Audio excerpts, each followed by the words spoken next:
எல்லாமே பஞ்சபூதங்களாக ஏற்கப்பட்டது. இயற்கையாகவே எல்லா வேலைகளும் செய்யப்பட்டது.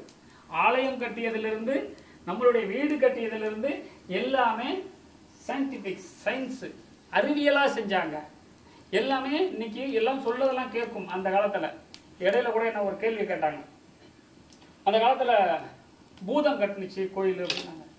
பூதம்னா குண்டோதரி அப்படின்னு சொன்னாங்க. யாரும் சிரிக்கக்கூடாது, சொன்னவங்களாம் யாரும் சிரிக்கக்கூடாது. இல்லை இல்லை அப்படின்னு அங்கே ஒருத்தர் நம்மளுடைய சீடர்னு சொன்னார். அவரும் கேட்டுட்டு இருக்கிறார். அந்த மாதிரி என்னன்னா, இது என்னன்னா பஞ்சபூதங்களையே இந்த வாழைப்பழம் வேணும், இந்த விளக்கு எரியணும், இந்த விளக்கு வேணும்னா உடனே அந்த பஞ்சபூதங்கள் கொண்டாந்து கொடுக்குமா. அது ஒரு காலகட்டங்கள், பல ஆயிரம் ஆண்டுகளுக்கு முன்பு. அப்போ நம்ம எதில் சாப்பிட்டோம்?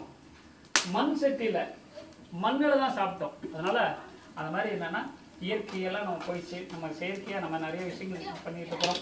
அதனால சித்தர்கள்ட்ட பரிபூரணமாக இந்த அக்னீஸ்வராக பஞ்சபூதங்களாக இருந்து உங்க கூட இருந்து பயணம் பண்ணுவாங்க, உங்க கூடவே இருப்பாங்க. இங்கே ஏழை பணக்காரன் இதெல்லாம் கிடையாது. அவங்க அழைச்சிட்டாங்கன்னா நீங்க அவ்வளோதான், திருவடி பிடிச்சிக்க வேண்டிதான். எங்களுக்கு ஒன்றும் கொடுக்க வேண்டாம். சாமிக்கு என்ன உங்களுக்கு கடன் இருக்கோ அந்த கடனை அடைச்சிட்டு போயிட்டே இருங்க. எனக்கு வந்த கடன் என்ன? அவரை கண்டுபிடிக்க சொன்னாரு, பிடிச்சோம், கண்டுபிடிச்சோம், காட்டுக்குள்ள வச்சிருந்தாரு. அவருக்கு எல்லா விஷயங்களும் பண்ணோம்.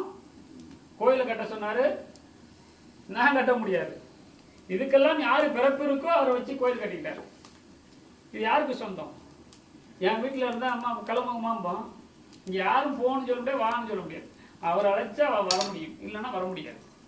அதே மாதிரி நம்ம கூடவே இருப்பாங்க சித்தர்கள். நமக்கே தெரியாது. நம்மளே ஒரு மாயையில் இருக்கிறோம், ஆசையில் இருக்கிறோம். அந்த ஆசையை நல்ல ஆசைகளா நல்ல நிலையில கொண்டு போகிறதுக்கு தான் குருமார்களும் சித்தர்களும் இருக்காங்க, நம்ம கூடவே இருக்கிறாங்க. தயவு செய்து தன்னை உணருங்க.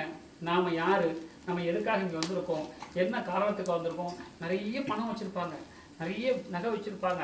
அவங்களால ஒரு நாள் கூட தூங்க முடியாது. பிறப்பும் அறிந்தவன் யாரும் கிடையாது, இறப்பையும் அறிந்தவன் யாரும் கிடையாது. பிறக்கும் போது எதுவும் எடுத்துகிட்டு வரல, இறக்கும் போதும் எதுவும் எடுத்துகிட்டு வரல. அந்த ஒரு நிமிஷத்தை நம்ம நினச்சி பார்த்தோம்னா இந்த உலகத்தில் ஒன்றுமே கிடையாது. தயவு செய்து கோபத்தை விடுங்க. அக்னியில் நம்மளுடைய அகத்தில் இருக்கிற காரத்தை விடுங்க. அகங்காரம், அகத்தில் இருக்கிற காரத்தை விடுங்க. நம்ம கூட இருக்கின்ற நிறைய தேவையில்லாத எண்ணங்களையும் தீய சக்திகளின் தீய எண்ணங்களையும் அக்னியில் போட்டுருங்க. அது தேவையில்லை. 4 பேருக்கு தர்மம் செய்யணும், 4 பேருக்கு ஏதாவது ஒரு செஞ்சுட்டு போகணும், நல்ல நிலையில் இருக்கணுங்கிறத மட்டும் நினச்சிங்க. நீங்களே கடவுள், நீங்களே குரு, நீங்களே சித்தர்கள். யாரும் தனியாக சித்தர்களாக தனியாலாம் வரல. தர்மத்தின் மூலம்